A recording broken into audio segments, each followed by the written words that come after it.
Right మధువేష్ గారు good morning అండి. Good morning Venkat గారు.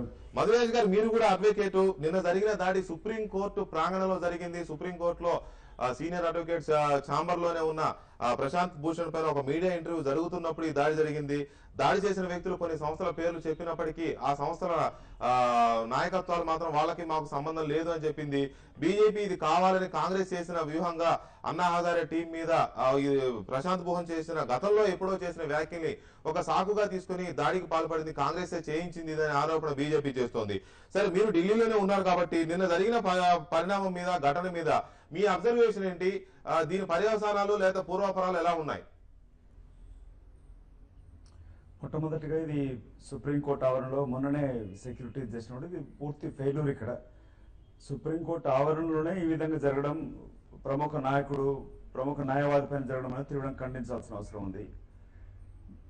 దీన్ని ఎవరు కూడా సమర్థించడమే కాకుండా ఏది కారణాలైనా కూడా దాన్ని ముందుగా సెక్యూరిటీ ఫెయిల్యూర్ తోడుకొని ముందు భవిష్యత్తులో జాగ్రత్తలు తీసుకుంటూనే దీనిపైన బాధ్యులైన వాళ్ళని కఠిన శిక్షించాలి.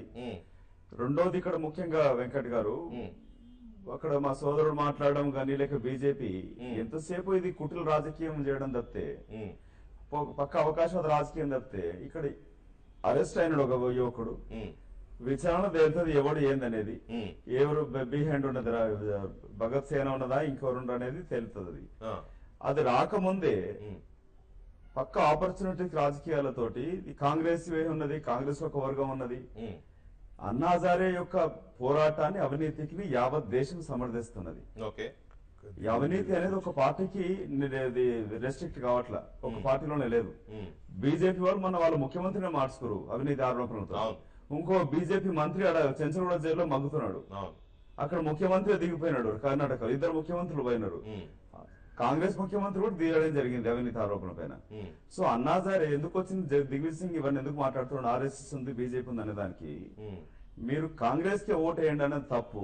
ఎవరు అవినీతి పరులు ఉన్నారో ఏ పార్టీలో ఉన్నా సరే, మా పార్టీలో ఉన్నా సరే, మేము కేబినెట్ మంత్రులు పెట్టిన లోపల, సో ఎవరున్నా వాళ్ళ మీద పోరాటం చేయాలి తప్ప మీరు అవినీతికి ఒక కాంగ్రెస్ బాధ్యులను, లేకపోతే ఎన్డీఏ టైంలో కూడా ఏ విధంగా అవినీతి జరిగింది, ఈ ప్రతి ఎన్నో మంత్రులలో చూస్తే కూడా ఇప్పుడు మీరు బాంబే అక్కడ ఎయిర్ ఇండియా దాంట్లో సారా హోటల్ అనుకుంటుంది, నాట్ సారా హోటల్ పేరు అది.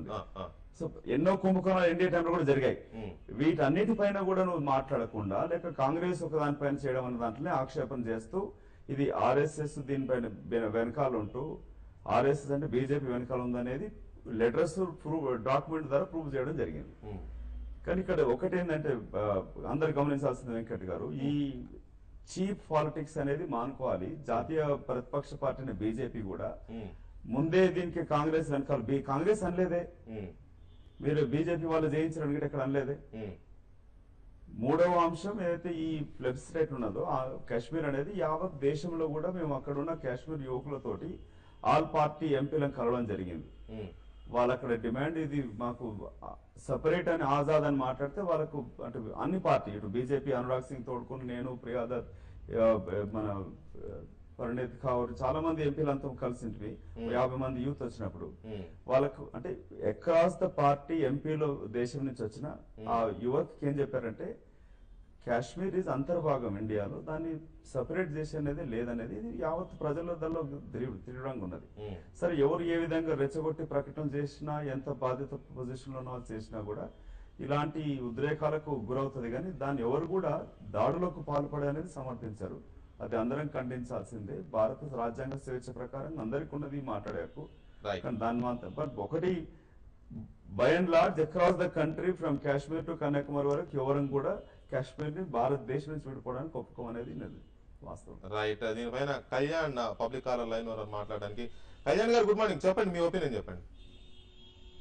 గుడ్ మార్నింగ్ అండి.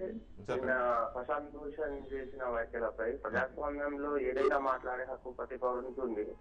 అట్లని ఈ రోజు భారతదేశంలో కాశ్మీర్ అంతర్భాగం కాదని కొంతమంది నా దేశ భక్తులు కావచ్చు, కొంతమంది మేధావులు కావచ్చు, ఈ రోజు కాశ్మీర్ అంతర్భాగం లేదని ఈ రోజు కొంతమంది అంటుంటారు. ఈ రోజు ప్రశాంత్ భూషణ్ మన అవినీతి మీద కావచ్చు, ఈ దేశంలో అనేక సమస్యల మీద మంచి పోరాటాలు చేసిన మంచి పేరుంది. దీనికి అందరం మనం అభినందించాల్సింది ప్రశాంత్ భూషణ్. ఈ దాడి కూడా మనం ఖండిస్తున్నాం కూడా, మేము ఒక విషయాన్ని మనం ఖండిస్తున్నాం. కానీ ఈ రోజు కొంతమంది దేశ భక్తులు, కొంతమంది వేర్పాటువాద శక్తులకు ఊతమిస్తూ కొంతమంది మాట్లాడడం, కొంతమంది అందరు కూడా మనోభావాలను దృష్టిలో ఉంచుకోవాలి. ఎందుకంటే ఈ రోజు కాశ్మీర్ అనేది భారత్ లో అంతర్భాగమే. ఎందుకంటే ఈ రోజు కాశ్మీర్ అనేది ముమ్మడికి 120 కోట్ల మంది భారతీయులది కాశ్మీర్. కానీ కొంతమంది భారతదేశంలో ఉండుకుంటూ కొంతమంది వేరే వాళ్ళకు ఊతమిస్తూ ఇది చేస్తున్న వాళ్ళది ఇది కరెక్ట్ కాదు. కొంతమంది మీద కూడా ఆలోచించుకోవాలి. ఎందుకంటే ఈ అందరూ కూడా ఇది మన దేశభక్తి దేశం గురించి సమస్య కనుక కొంతమంది దీనికి మన అవకాశం ఉంది కనుక దీనికి మనం అలాంటి మాట్లాడాల్సిన కాదు. కనుక ఈ కాశ్మీర్ అనేది మన అంతర్భాగం కనుక అందరం కూడా మన దేశం కోసం ఆలోచించి మాట్లాడాల్సిన అవసరం ఉంది. కనుక ఈ దాడి అనేది అంటున్నారు మీరు కొంతమంది బీజేపీ చేసి దీని మీద కొంతమంది హస్తం ఉందని. ఇది కాదండి. ఈ రోజు ప్రశాంత్ భూషణ్ అనే వ్యక్తి కొంత టూరిస్ట్ కుంభకోణం మీద కొన్ని అవినీతి మీద అనేక ఉద్యమాలు చేసిరు. దీని కూడా మనం ఆలోచించాలి. ప్రశాంత్ భూషణ్ అనే మాట ఎప్పుడో అన్నాడు, చాలా రోజుల క్రితం అన్నాడు ఈ మాటలు. కొంతమంది కూడా చాలా మంది దీని మీద కొంతమంది మేధావులు అంటుంటారు ఇది కాశ్మీర్ ప్లేబిసిట్ నిర్వహించాలి, కాశ్మీర్ నిర్వహించాలి అంటుంటారు. ఇది కాదండి. ఫస్ట్ గా వీళ్ళు ఈ దాడి అనేది చాలా విచారణ జరిపించాలి. పోలీసు వాళ్ళు విచారణ జరిపిస్తారు. దాని వెనకాల ఎవరు ఉన్నారు, ఎవరు చేయించిన వాళ్ళు కూడా ఉంటారు. కనుక మనం దీన్ని కూడా ఆలోచించవచ్చు. ఒకటి ఏంటంటే ఇది ప్రశాంత్ భూషణ్ అవినీతి మీద చాలా పోరాటాలు చేసి అవినీతి మీద చాలా మాట్లాడతాం కదా, ఆ కోణం నుంచి కూడా చూడాల్సిన అవసరం. అలాంటి వాళ్ళు ఎవరైనా ఈ దీన్ని సాఫ్ గా చూపించి దాడికి పాల్పడ్డారా అనే దర్యాప్తు జరగాల్సింది. ఈ రోజు బీజేపీకి ఆర్ఎస్ చేయాల్సిన అవసరం లేదు. ఎందుకంటే ఈ రోజు కొంత అవినీతిగా పోరాటం కనుక మనం ఆకోణం గురించి చూడాల్సిన అవసరం. రైట్ కళ్యాణ్ గారు, thank you very much Kalyan గారు. ఇక అలాగే మధుయాష్ గారు, మీరు నిన్న స్పీకర్ ని కలిశారు. స్పీకర్ ని కలిసి రాజీనామాలు ఆమోదించమని చెప్పి మీరు కోరారు. అయితే స్పీకర్ గారి రియాక్షన్ ఏంటి? పైగా మీరు కలిసి వచ్చిన తర్వాత మీ పార్టీ సీనియర్ నేత మోతీలాల్ వోరా వెళ్లి స్పీకర్ గారిని రాజీనామాల విషయంలో నిర్ణయం తీసుకోవద్దని చెప్పినట్టుగా వార్తలు వచ్చాయి. అదొకటి. తర్వాత స్పీకర్ గారు మళ్ళీ 10 రోజుల పాటు ఐరోపా పర్యటనకి వెళ్ళిపోతున్నారు. సో ఈ నేపథ్యంలో స్పీకర్లు పెండింగ్ లో ఉంచడాన్ని, ఈ రాజీనామాలు పెండింగ్ లో ఉంచడాన్ని ఎలా చూస్తున్నారు? మీ రాజీనామాలు ఇప్పట్లో ఆమోదం పొందేలా కనిపించట్లేదు. సో ఇక్కడ రకరకాల విమర్శలు ఉన్నాయి. దీనికి మీరు ఇచ్చే సమాధానం ఏంటి? ఒకటి వెంకట్ గారు, న్యాయవాదిగా ఒకటి, పార్లమెంట్ సభ్యుడిగా. న్యాయవాదిగా రాజ్యాంగం ఏం సూచిస్తుంది, స్పీకర్కు ఉన్న అధికారాలు ఏంటి, జ్యుడిషియరీకి ఉన్న అధికారాలు ఏంటి, దానిపైన చర్చ అవసరం లేదు, అందరికీ తెలుసు. అది పెద్దలు అల్లునారాయణ గారు ఉండే అక్కడ. పార్లమెంట్ సభ్యుడిగా నాకున్న బాధ్యతలు ఏంటి, అధికారాలు ఏంటి.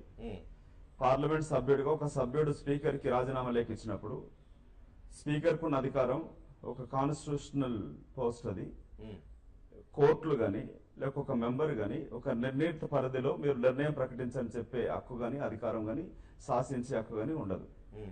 జూలై 4 తారీఖు 9 మంది కాంగ్రెస్ సభ్యులు, 2 టీఆర్ఎస్, 2 టీడీపీ సభ్యులు ఇచ్చిన రాజీనామాలని ఆల్రెడీ స్పీకర్ అది పర్యవేక్షణలో పెండింగ్ లో ఉన్నాయి. మేము నిన్న వెళ్లి కలిసింది 8 మంది లోక్సభ సభ్యులు, ఒక సభ్యుడు ఉప ఎన్నికలో ఉన్నాడు. స్పీకర్ గారిని అభ్యర్థించింది ఏంటంటే జూలై 4 ఇచ్చిన మా రాజీనామాలు నిర్ణయం ఇంకా రాలేదు కాబట్టి మేము అభ్యర్థించింది త్వరలో నిర్ణయం తీసుకుని ఆమోదించమని చెప్పి కోరడం జరిగింది. సభ్యులది అందరిది 8 మంది మాట విన్నాక I head all of you I'm seized up the matter అని చెప్పింది. మాకున్న అధికారాల్లో స్పీకర్ గారిని ఈ నిర్ణయం అంటే ఒక జడ్జిని ఈ నిర్ణయం ప్రకటించనే అధికారం ఉండదు. దీంట్లో ఊహాగాన అనుమానాలన్నీ అప్రస్తుతం, అవాస్తవాలు అవన్నీ. ఒకరు గమనించి మాట్లాడాల్సింది ఏంటంటే ఉన్న పరిధిలో ఇప్పుడు మన రాష్ట్రంలో కూడా చూస్తా ఉన్నాం. స్పీకర్ మేము కాంగ్రెస్ పార్టీ కాక వివిధ పార్టీ నాయకులు కూడా ఇవ్వడం, దానిపైన ఆందోళన చేయడం. గతంలో టీఆర్ఎస్ సభ్యులు వెళ్ళిపోయినప్పుడు 10 నెలల వరకు నిర్ణయం చెప్పకపోవడం అప్పుడున్న స్పీకర్ గాని ఇవన్నీ గమనిస్తే దీంట్లో స్పీకర్ కున్న అధికారాలు పరిధులు అనేది ఏ విధంగా అందరికి తెలుసు. రెండవ అంశం మీరు చెప్పింది మోతీలాల్ వోరా అనేది మాకు తెలియదు. మీరు స్పీకర్ ఆఫీస్లో మోతీలాల్ వోరా అడగాలి. మాకు తెలిసినంత మటుకైతే 10 నాయకత్వంతో ఏం ఒత్తిడి ఏందనేది మాకు తెలియదు. బయటకు వచ్చి మేము మాట్లాడడం జరిగింది. స్పీకర్ని కలిసినాక మేము 8 మంది వచ్చి చిత్తశుద్ధితోటి హానెస్ట్ గా వారిని కలిసి ఆమోదింప చేసుకోవడానికి కొరకే రావడం జరిగింది. మాకున్న పరిధిలో అభ్యర్థించడం అనేది చేసేదే ఉంటుంది. రైట్ నారాయణ గారు, వీళ్ళు రాజీనామా చేయడం కానీ రాజీనామా చేసిన తర్వాత వాటిని ఆమోదించుకోవడం కోసం చేసే ప్రక్రియలో కానీ మీ అనాలిసిస్ ఏంటి వీళ్ళు చేస్తున్న ప్రయత్నాల మీద? తర్వాత స్పీకర్ల వైఖరి మీద మీరేం చెప్తారు? స్పీకర్ల వైఖరి ఏమో అర్థమవుతున్నది. ఇప్పుడు నిజానికి ఇక్కడైనా అక్కడైనా కూడా వ్యతిరేక నిర్ణయాలు తీసుకోవడం మీద ఆధారపడి అంటే వాళ్ళు సర్వైవ్ కావడానికి ఆలోచిస్తున్నారు గవర్నమెంట్. అంటే ఇక్కడ సంక్షోభం వస్తుందని తెలుస్తుంది. అక్కడ నంబర్ 8 or 9 అనేది కూడా మంచి సంఖ్య. ఈ రెండింటి వల్ల వాళ్ళు పార్టీ నిర్ణయం తీసుకుంటారు తప్ప స్పీకర్ నిర్ణయం లాగా ఏం తీసుకోవట్లేదు. అంటే స్పీకర్కున్న అధికారాలు పరిమితులు అవన్నీ మాట్లాడుకుంటారు. రెండో విషయం ఏంటంటే సరే దీంట్లో వీళ్ళు రాజీనామాలు సమర్పించడం టెక్నికాలిటీస్ అట్లా పక్కకు పెడితే నిన్న వాళ్ళ యాక్ట్ మాత్రం తెలంగాణకు అనుకూలమైన యాక్ట్. ఎందుకంటే ఒక దిక్కు ముఖ్యమంత్రి ఇక్కడ సంబంధించి కొంతమంది ఎమ్మెల్యేలని ప్రలోభ పెట్టి వాటిని వాళ్ళు ఉల్టా మాట్లాడడం, సరే వాళ్ళు స్కూళ్ళు ఇట్లాంటి సెంటిమెంటల్ విషయాలన్నీ పట్టుకోవడం, అంటే బలహీనత ఎక్కడున్నది సమ్మెలో అది పట్టుకోవడం, సింగరేణి చీకటి అవుతుంది, రైతులు అట్లాగే పిల్లలకు చదువుద్దా ఇట్లాంటివి, ఇవన్నీ ఒక డిఫరెంట్ అంటే జనాల్లో ఆమోదం వస్తుందనే అది. అట్లాంటి సమయంలో ఎంపీలు పోయి మళ్ళీ ఒకసారి రాజీనామా ప్రయత్నం, వీళ్ళని ఎందుకు ఉద్యమం ఓన్ చేసుకోవచ్చు అంటే దీనికంటే ముఖ్యంగా రేపు రైల్లో కూడా పాల్గొంటామని చెప్పినారు ఎంపీలు. ఒక రాష్ట్రంలో ఉన్న ఎంపీలు నేషనల్ గవర్నమెంట్, ఇప్పుడు అక్కడ యూపీఏ గవర్నమెంట్, దానిలో ఉన్న భాగస్వాములైన 8 మంది ఎంపీలు ఇక్కడ హెచ్చరికలు జరుగుతుంటాయి. అంటే చట్ట వ్యతిరేకమైంది, మేము తీవ్రమైన చర్యలు తీసుకుంటాం, మిమ్మల్ని ఎక్కడికక్కడ జీవిత ఖైదు చేస్తాం, మిమ్మల్ని చంపేస్తామని చెప్తుంటే వాళ్ళు వచ్చి రాజీనామాలు మళ్ళొకసారి స్పీకర్ని కలిసి మా రాజీనామాలు ఆమోదించండి అని చెప్పడము, వచ్చి మేము ఉద్యమంలో పాల్గొంటామనడం, ఇది తెలంగాణకు అనుకూలమైన నిర్ణయం వాళ్ళది ఎంపీలది.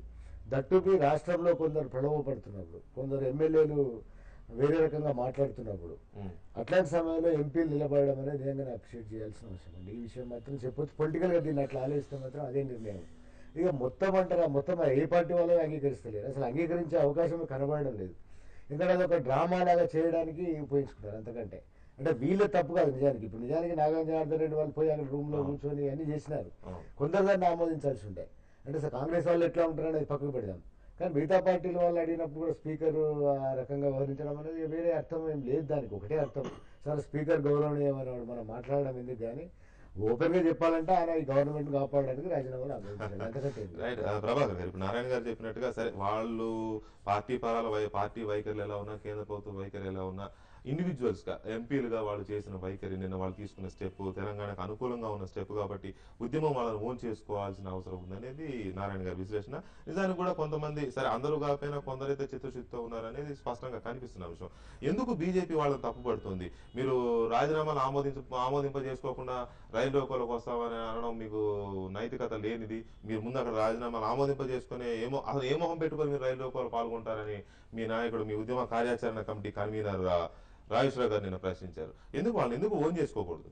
ఇప్పుడు ఇక్కడ అసలు కాంగ్రెస్ పార్టీ ఎంపీలు ఈ రకంగా మాట్లాడుతున్నా కూడా అధిష్టానం వీళ్ళని ఎందుకు పట్టించుకోవట్లేదు, వినిపించుకోవట్లేదు వీళ్ళ మాట అనేది ఇక్కడ లోతుగా ఉన్నటువంటి అంశాన్ని గమనించాలి. వీళ్ళు అధిష్టానం కనుసన్నల్లో చేస్తున్నటువంటి వ్యవహారాలు. ఆమె స్పీకర్ గారు